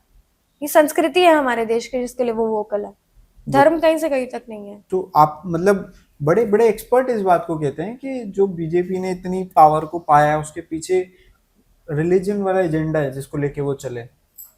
ऐसा देखिए, मैं आपको बताती हूँ कि ये एक ऐसा कॉन्सेप्ट है ना कि हम ऐसे बोलते हैं कि जो भारत का कल्चर है, आप देखिए अगर रक्षाबंधन है तो काफी मुस्लिम परिवार भी हैं जो रक्षाबंधन मनाते हैं क्योंकि वो उसको एक कल्चर की तरह देखते हैं, है ना। ये नहीं देखते कि वो पूजा है या वो एक सर्टेन धर्म में किया जाता है, उनके लिए वो कल्चर है। तो मुझे लगता है कि जो बीजेपी राजनीति करती है वो कल्चरल रिवाइवल की राजनीति करती है, वो कहीं से कहीं तक धर्म की राजनीति नहीं करती। और ये जो सारी जो ये पक्ष है, ये सब जो थ्योरीज हैं, ये ऑपोजिशन ने ही बिल्ड करी है और आप इससे किसी की मानसिकता भी नहीं बदल सकते। जिन जगहों के इस्लाम धर्म से रिलेटेड नाम है उनको बदल के तुम हिंदू धर्म से रिलेटेड नाम कर दोगे तो उसको क्या कहेंगे? हिंदू धर्म से रिलेटेड कौन से नाम करते हैं आप बताइए, एग्जांपल दीजिए। रुबीना नाम है, अब सबको समझ आता है कि वो इस्लामिक नाम है, और वहीं शिखा नाम हो तो सबको समझ आता है कि हिंदू धर्म। नाम में भी तो डिफरेंस समझ आता है ना। कोई ऐसी मुस्लिम लड़की आपने आज तक नहीं देखी जिसका नाम शिखा हो? मैंने तो नहीं देखी।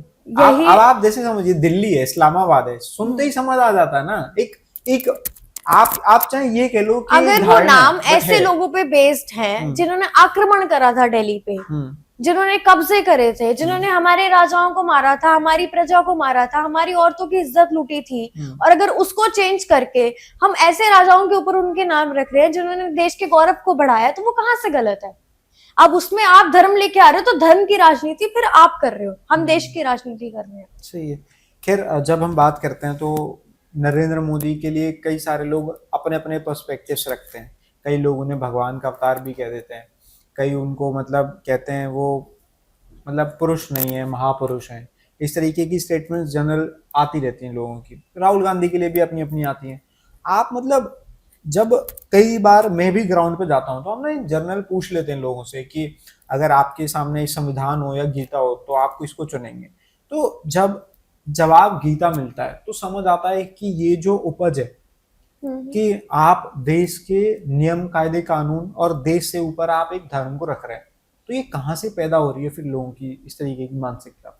वो तो उनके कल्चर से हो रही है ना, कि उनको गीता, कुरान, बाइबल और कॉन्स्टिट्यूशन में से किसको चुनना है। तो वहां पे अब आप बीजेपी को थोड़ी ब्लेम कर सकते हो। मैं तो आपसे पूछ रहा हूँ कि अगर वो ऐसा माइंडसेट आ रहा है तो कहाँ से आ रहा है? फिर काफी लोगों का माइंडसेट होता है। अब आप हो, आप अपने परिवार को पहले बचाओगे या अपने देश को पहले बचाओगे? काफी लोग होंगे, 99% लोग ऐसे होंगे जो अपने परिवार को पहले बचाएंगे। तो उसमें हम उनको गलत थोड़ी बोल सकते हैं। वो उनकी खुद की भावनाएं हैं और उनके खुद के इंटरेस्ट हैं। हर कोई नेता नहीं होता है ना, हर कोई एक्टिविस्ट नहीं होता। बट ये चीजें बहुत इम्पैक्ट तो करती है ना। अब जब जैसे बहुत सारे पब्लिक फिगर से भी ऐसे सवाल किए गए हैं और कई जगह इंटरव्यूज में लोगों ने कहा कि हम तो जी गीता चुन लेंगे, तो उसका इम्पैक्ट होता है ना फिर हजारों लोगों पे होता है, क्योंकि 140 करोड़ की आबादी है और आपको हर इंसान को 2-4-10 लाख तो लोग फॉलो कर ही रहे हैं जो पब्लिक फिगर है। तो फिर उसका जो इम्पैक्ट होता है फिर वो नीचे नीचे चीज जाती है, तो वो चीज पास ऑन होती है। फिर उनके जब बड़े परिणाम आते हैं, हम देखते हैं कि जुम्मा है तो पत्थरबाजी हो रही है ना, और होली है तो फिर पत्थरबाजी हो रही है। फिर ये जो त्योहार खराब होते हैं वो इम्पैक्ट उनका होता है। फिर हम बाद में डिस्कशन करते रहते हैं जी क्यों पत्थर चल रहे हैं। हाँ, तो मुझे यही लगता है कि कोई भी सरकार हो, irrelevant of Congress, BJP, Modi, Rahul Gandhi, हमें जो को एग्जिस्टेंस का जो वो एक रेवोल्यूशन है वो लानी चाहिए। अब बहुत जरूरी हो गया है, क्योंकि होली से कुछ नहीं हो रहा है और किसी फेस्टिवल से कुछ भी नहीं हो रहा है। अगर आपको को एग्जिस्टेंस से प्रॉब्लम है ना, तो वो प्रॉब्लम आपके अंदर है, इररेलेवेंट कि आप कौन सी पार्टी से हो, कौन से पक्ष से हो, आप कौन से धर्म से हो। बहुत सारे हमें, अगर ये नेगेटिव एग्जाम्पल्स है तो काफी अच्छे एग्जाम्पल्स भी देखने को मिलते हैं। गुरु ग्रंथ साहिब अगर कहीं से जा रहा है तो काफी मुस्लिम लोग उसमें झाड़ू लगा रहे हैं, पोछा लगा रहे हैं, तो ऐसी चीजें भी देखने को मिलती हैं। और यहाँ पे मुझे लगता है कि जो राजनीति है वो ढीली पड़ जाती है। अभी आप दिल्ली में भी बॉर्न एंड बॉटअप हुआ आपका, दिल्ली में एक नेता है अरविंद केजरीवाल, उनको लेके क्या सोचते हैं? नहीं, मैं उनको भी पसंद नहीं करती। क्यों? क्योंकि देखिए उन्होंने भी क्या किया ना कि अपनी एक सर्टेन इमेज बनाई चुनाव से पहले। मैं काफी छोटी थी उस वक्त, मैं शायद 3rd 4th में होंगी या उससे भी छोटी होंगी जब उनके चुनाव थे।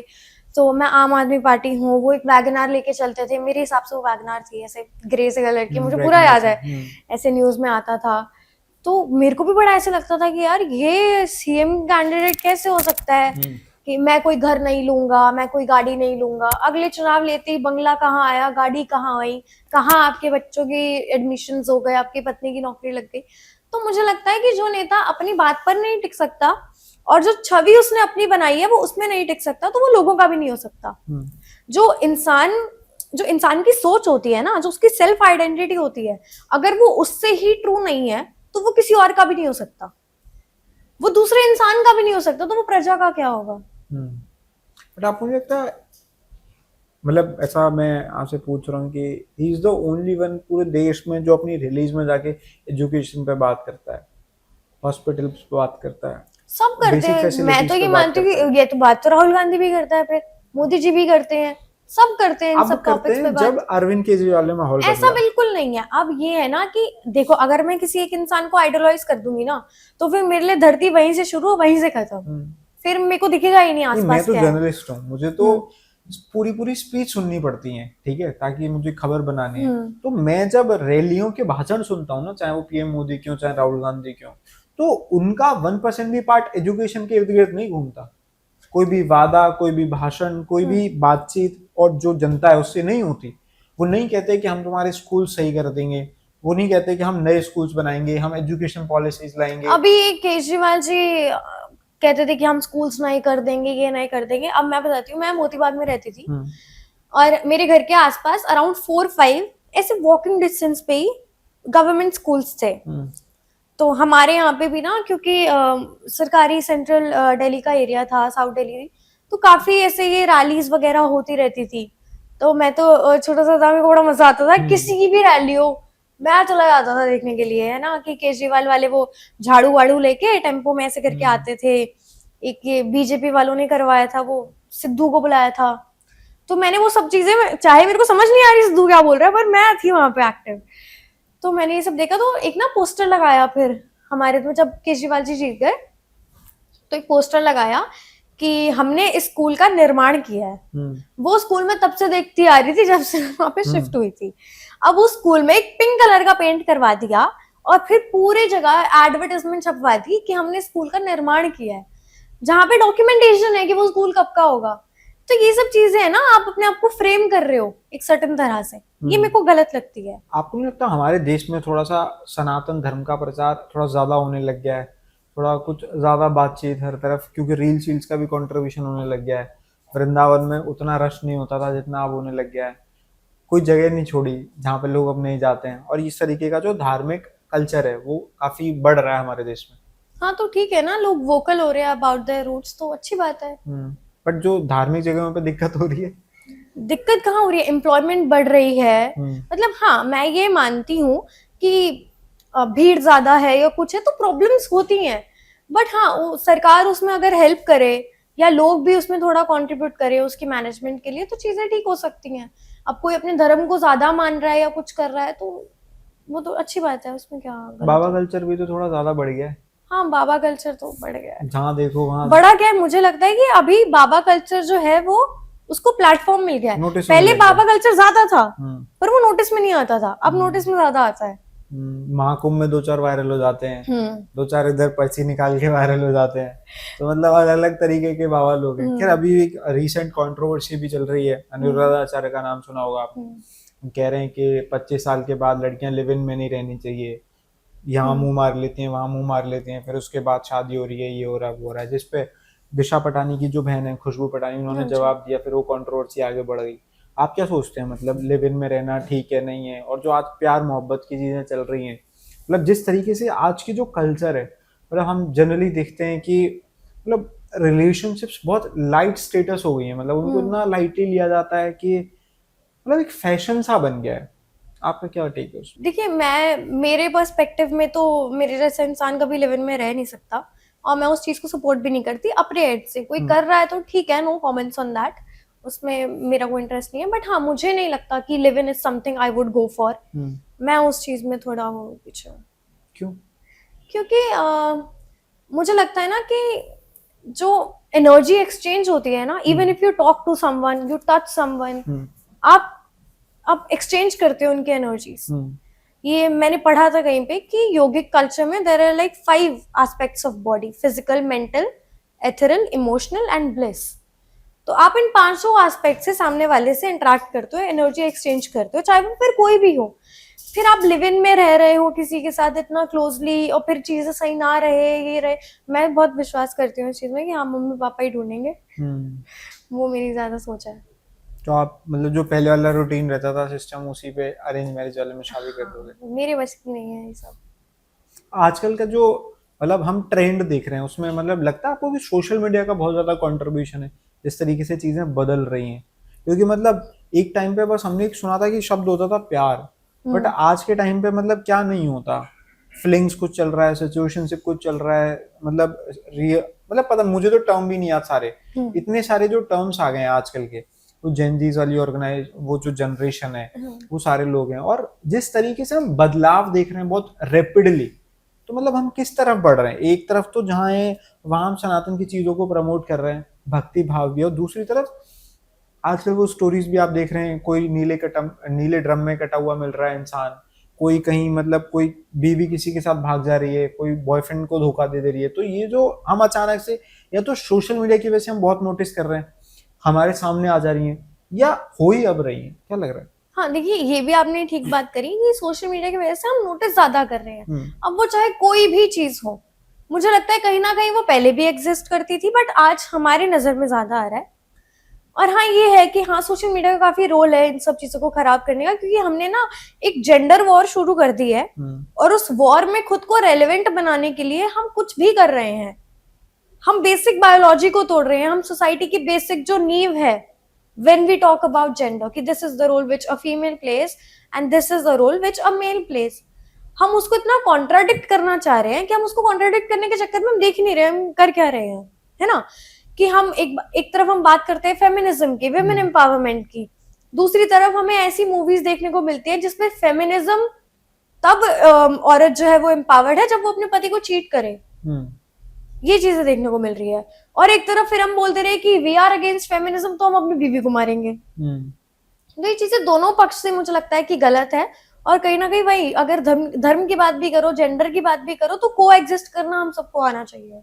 तो कैसे कंट्रोल होंगी ये चीजें, मतलब जिस तरीके से बढ़ रही हैं? आपको लगता है मतलब बहुत जल्दी स्टडी होनी चाहिए इन पे, और बहुत कंसर्न टॉपिक बन जाएंगी सोसाइटी का? हाँ, काफी स्टडीज हो भी रही हैं, 1-2 प्रैक्टिकल तो मैंने खुद, मेरी टीचर्स ने मुझसे करवाए हैं अभी हमारे आप कोर्स में। साइकोलॉजी के स्टूडेंट भी हैं। हाँ जी। तो आप थोड़ा बताओ ये मतलब ऐसे कैसे साइकोलॉजी डेवलप हो रही है कि एक्स्ट्रा मैरिटल अफेयर्स चल रहे हैं, है ना, और कोई किसी को सब छोड़ देते हैं इजी। क्या आज किसी की जान लेना किसी के लिए कोई बड़ी बात नहीं रह गई है? कोई अपनी पत्नी को मार देता है, कोई अपने पति को मार देता है, और कोई अपने बच्चों को ही मार दे रहा है, कोई अपने स्टूडेंट्स को मार दे रहा है, कोई 6 साल की बच्ची का रेप कर दे रहा है, कोई 90 साल की दादी का रेप कर दे रहा है। मतलब किसी भी एस्पेक्ट में वो जो एक माइंडसेट बदल रहा है, वो क्यों बदल रहा है? मतलब ऐसा क्या हो रहा है?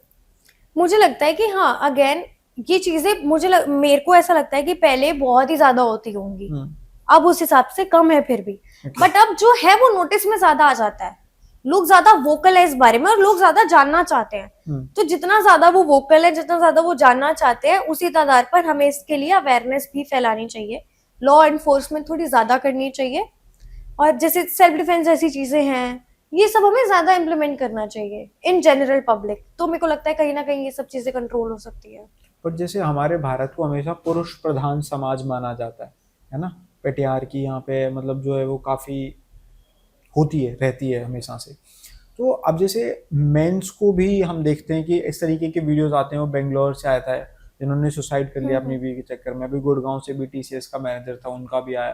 तो अब जो अत्याचार करता था अब उस पर अत्याचार हो रहे हैं, तो मतलब ये भी एक ये है कि ऐसे भी रील्स भी वायरल हो रही थी कि अब तो डर का माहौल है लड़कों में भी शादी करने से पहले। तो ये क्या जनरेट हो रहा है? देखिए, पहली चीज तो मैं ये मानती हूँ कि ऐसा नहीं है कि भारत हमेशा से ऐसा था या उसको हम भारत को जनरलाइज कर दे। नहीं, हमारे देश में रानी लक्ष्मीबाई भी थी, हमारे देश में पद्मावती भी थी। तो हमारे देश में ऐसा नहीं है कि विमेन पीछे से थी, ऐसी थी वैसी थी। और काफी मेरे को लगता है कि जो विदेश है वो ज्यादा पेट्रियार्कल था, उन्होंने अपनी औरतों को ज्यादा ढक के रखा था और उन्होंने ही आके हमारी औरतों को ढका है। तो ये चीज तो मुझे लगता है गलत है जो लोग ऐसा कहते हैं। दूसरी चीज, ये जो अभी रील्स वायरल होती हैं कि अब तो डर का माहौल है, तो ये डर का माहौल तो औरतों में कब से था, पीढ़ियों से था। तुम्हें 3 महीने में तुम इतना डर गए जो वो 300 साल में नहीं डरी। तब आपने एकदम फेमिनिज्म को हिंडर कर दिया कि we don't want women empowerment, we don't want feminism. पर तुम्हारा डर ठीक है, 2 केसेस हुए तो तुम्हें डर लग गया, बट इतने केसेस रोज होते हैं उसके लिए तुम्हारी आवाज आगे नहीं आई। तो ये सब चीजें मुझे बहुत देखने को मिलती है और बहुत लोग हैं ऐसे। एंड स्पेशली मैं आपको कहना चाहूंगी कि ये जो आदमी ऐसा करते हैं ना, जो अब इस चीज को बहुत जनरलाइज कर रहे हैं कि विमेन आर लाइक दिस, यही लोग होते हैं जो ये ऑल मेन आर ट्रैश के अगेंस्ट बोलते हैं। जब वो जनरलाइजेशन उनकी होती है तो उनको उससे दिक्कत है, बट वो जनरलाइजेशन कर रहे हैं उससे उनको दिक्कत नहीं है। तो ये problematic, again this is the game of ये जेंडर वॉर जिसके हम पार्टिसिपेंट बन गए हैं अननोइंगली। कैसे स्टार्ट हो रहा है ये, मतलब लाइक मुझे लगता है ना, जब हमें कुछ वॉर करानी होती है ना तो हमें एक इंसान को ना विक्टिम फील करवाना होता है कि जो दूसरा है ना वो तुम्हारे ऊपर बहुत वो बिल्कुल एट्रोसिटीज कर रहा है और तुम विक्टिम हो उसके। फिर विक्टिम कार्ड प्ले करते हैं, चाहे फिर वो गलत विक्टिम कार्ड प्ले करना औरतों का हो चाहे वो आदमियों का हो। अगेन ये आपने अनिरुद्ध आचार्य की बात करी, कल मैं अपने ब्रॉडकास्ट में ये बात कर रही थी अपने फॉलोअर्स से कि देयर इज दिस गाय जिसने रेबल किड है एक ना, रेबल किड के लिए कि ये सोसाइटी को गलत मैसेज दे रही हैं और जो लड़कियां इसको फॉलो कर रही हैं वो गलत है, ये है वो है। एक बार उसने ही करा, एक बार उसने कुछ नोरा फतेही के लिए डाला था कि ये गलत है और इसको फॉलो करने वाली लड़कियां, इसके ऊपर रील्स बनाने वाली लड़कियां गलत है। ठीक है, आप अपनी जगह बिल्कुल ठीक हो। ऑकवर्ड गोड करके there is this other influencer, तो वो गलत है, वो औरतों को भटका रही है, ये करिए वो करिए, उसको फॉलो करने वाली औरतें भी गलत हैं, है ना। अब दिस सेम गाय, मैं मानती हूँ कि अनिरुद्ध आचार्य जी की भी लैंग्वेज ठीक नहीं थी और कहीं ना कहीं पटानी जी की भी लैंग्वेज ठीक नहीं थी, उस चीज में आई अग्री। बट जो उनका पॉइंट था पटानी जी का वो बिल्कुल ठीक था, कहीं किसी हद तक बिल्कुल ठीक था। भले ही मैं उनकी इस बात से अग्री नहीं करती कि लिव इन इज राइट और वो ठीक है, मेरे हिसाब से ठीक नहीं है। बट अब वो लड़का पोस्ट कर रहा है कि क्योंकि पटानी ने ऐसे बोल दिया कि इसको फॉलो करने वाले जो मर्द है वो ना मर्द है, ये चीज गलत है। आप जब कह रहे हो कि रेबल किड को फॉलो करने वाली लड़कियां ऐसी हैं, कैरेक्टरलेस हैं, ये है वो है, तो आप ठीक हो। अगर आप कह रहे हो कि ऑकवर्ड गोड को जो लड़कियां फॉलो करती हैं, जो उसको उसका समर्थन देती है, वही है जो अपने पति को ड्रम में डालती है, तो आप ठीक हो। बट अगर उसने ऐसा कह दिया कि उसको फॉलो करने वाले मर्द ना मर्द हैं, तो फिर गलत है। हाँ, आप लैंग्वेज की बात करो कि वो चीज गलत है, बट टेररिस्ट को सपोर्ट करने वाला इज अ प्रॉब्लम, क्रिमिनल को सपोर्ट करने वाला इज अ प्रॉब्लम, तो वाई वो अनिरुद्ध आचार्य को उस चीज को फॉलो करने वाला मर्द प्रॉब्लम नहीं है? इसको आप कैसे डिफेंड कर सकते हो? आश्चर्य तो इस बात का है कि उनकी जो फॉलोइंग है, जो कथा सुनने वाले हैं, उसमें 80% महिलाएं ही हैं। महिलाएं ही हैं। और फिर भी वो इतनी हिम्मत करते हैं कि भारतीय महिलाओं पे टिप्पणी करना इतना आसान समझते हैं कि ओके कोई दिक्कत नहीं है हमें, उसमें वो नॉर्मलाइज कर दिया गया उसको। और फिर जब कोई अभी अखिलेश यादव के साथ भी उनकी कंट्रोवर्सी जुड़ी, मतलब मुझे लगता है सोशल मीडिया ने जो पूकी बाबा नाम दिया उनको वो बिल्कुल सही दिया है उनको, उस तरीके वही ना, उन इतनी औरतों को आप ऐसे माइंड वॉश कर रहे हो। और मुझे लगता है कि ये जो जनरेशन है ना हमारी मदर्स की, हमने जो इनके खिलाफ हुआ है, जो इनके साथ हुआ है, हमने उसको इतना ग्लोरीफाई कर दिया है। हमें जो इनोसेंट मदर्स वाला जो टैग हमने दे दिया ना कि मेरी मम्मी तो बहुत बेचारी है, वो तो कभी घर से बाहर ही नहीं गई। अब एक आदमी है भाई, आप कॉर्पोरेट काम कर रहे हो, आप यहाँ वहां घूम रहे हो, सब कर रहे हो, और फिर आप आगे बहुत शान से ऐसा कह रहे हो कि मेरी मम्मी तो आज तक कभी घर से बाहर ही नहीं गई। आपको शर्म आनी चाहिए, वो क्यों बाहर नहीं गई? ये प्राइड कहाँ से है कि वो बाहर नहीं गई, सोच सकते हो आप। और ये वही महिलाएं हैं जिनको ऐसे बेटे मिले हैं, ऐसे लोग मिले हैं अपने घर में, और फिर यही महिलाएं ऐसे गुरुजी की बातों में आती हैं। असली उनका बेस तो वही है ना। आप चाहे बागेश्वर धाम की कथा में देख लो, आप चाहे अनिरुद्धाचार्य की कथा में देख लो, आपको मिलेंगी महिलाएं, मैक्सिमम महिलाएं मिलेंगी। और फिर इनको वो आधार बनाते हैं। आप जनरली इनके चैनल पे जाके इनके शॉर्ट्स देख लो, तो वहां पे जब एक महिला से इन जनरल आप ये बात कर रहे हैं, तो एट द एंड जब आप कंक्लूड करोगे तो ये उसी की बेइज्जती कर रहे हैं। अनिरुद्धाचार्य जी को तो मैं बिल्कुल भी फॉलो नहीं करती हूँ। हाँ, प्रेमानंद महाराज जी को मैं सुनती हूँ, इवन बालाजी को मैं काफी सुनती हूँ, बट इनको मैं फॉलो नहीं करती। बट अब वही है ना कि कल ही मैं एक वीडियो देख रहा था, उसमें वो कह रहे हैं कि अनिरुद्धाचार्य जी की ये बात तो आप लोगों ने मिसअंडरस्टूड कर ली, ये वो इंसान है जो हजारों महिलाओं को वृद्धाश्रम में रख रहा है। मतलब कुछ लोग ना हर बात को बस जस्टिफाई करते हैं। और ये वही लोग हैं जो प्रॉब्लमैटिक है। जो क्राइम को जस्टिफाई करे वो भी क्रिमिनल है, जो रेप को जस्टिफाई करे that is also potential rapist. तो अगर आप महिलाओं के ऊपर जो ये गलत नैरेटिव एक बिल्ड किया जा रहा है, उनके ऊपर एट्रोसिटीज करी जा रही है, आप उसको जस्टिफाई कर रहे हो, तो आप भी उसका पार्ट हो। मैं ये मानती हूँ। एक टाइम पे बड़ी तादाद थी जो आसाराम, राम रहीम इनका समर्थन में खड़ी थी, आज वो कहाँ खड़े हैं ये हम सब देखते हैं। समय के हिसाब से जवाब उनके हैं अभी भी फॉलोअर्स, अभी भी हैं, वो बेल पे आते रहते हैं, और घर पे आते हैं वो लोगों के। मेरे घर पे एक दिन एक आंटी आ गई, तो मतलब ये सोच के समझ नहीं आता कि उन्हें बुलाता कौन है और जो बुला रहा है फिर उसकी महानता है। मतलब ऐसे लोगों को आज भी हमारा समाज दर्जा देता है, पूछते हैं। मैं तो एक जगह में शूट करने गया था, एक पॉलिटिशियन थे, और मैं शूट के बाद उनके कैबिन में गया, तो वहां मैंने देखा कि आसाराम का बड़ा सा फोटो लगा हुआ है। मैं कहा ये आदमी अभी भी जेल में थे ना? हाँ, जेल में, अभी भी जेल में। मैं कहा ये आदमी अभी भी, इतने बड़े रेप के इनके ऊपर आरोप लगे हैं, इतनी गंदी हरकतें इनकी, मैंने कहा अभी भी इनको पूछा जा रहा है। हाँ, तो वो आंटी जी जैसे आई वो मेरे घर, अब कोई बूढ़ा आया है, पानी वानी पिलाओ, अब वो मेरे को लेके बैठ गई, देखो आप यंग लड़की हो, आप मैं आपको बताती हूँ कैसे उनको फ्रेम किया गया। अब मैं उनको जेल से थोड़ी छुड़ा के लाऊंगी आंटी जी। तो ऐसे फॉलोअर्स भाई ना अंधे वक्त बहुत है। थैंक यू वेरी मच, बहुत अच्छा लगा आपसे बात करके। तमाम मुद्दों पे हमने बातचीत करी है और आपको भी मजा आया होगा। बहुत मजा आया। और बहुत सारी चीजें ऐसी हैं जो शायद समय के साथ लोगों को समझ आती हैं। हाँ जी। हमने वैसे तो हर मुद्दे को टच किया ही है, बाकी आपने सारा सुनाई है। और हम ये बिल्कुल नहीं कह रहे कि आपको हमारी बातें बहुत ज्यादा अच्छी लगेंगी, आपको बिल्कुल पसंद नहीं आएंगी, ऐसा भी हो सकता है। बट पसंद ना आए तो आपके पास पूरा हक है, नाराजगी दर्ज करें, कमेंट में लिखें कि आपको क्या पसंद नहीं आया। और ये भी नहीं है कि आपको कुछ नहीं पसंद आया होगा, आपको पसंद भी आया होगा तो उसकी तारीफ भी करें, क्योंकि बहुत मेहनत लगती है आप तक ये बातचीत पहुंचाने में। और जो भी अच्छा लगा उसके बारे में भी लिखें, और जो ना पसंद आया उसके बारे में भी लिखें, मगर देखें जरूर। और जिनको इस तरीके की बात सुनना पसंद है, बातचीत सुनना पसंद है, उन तक ये वीडियो जरूर शेयर कर दें। जल्दी मुलाकात होगी अगली किसी वीडियो में, तब तक के लिए धन्यवाद।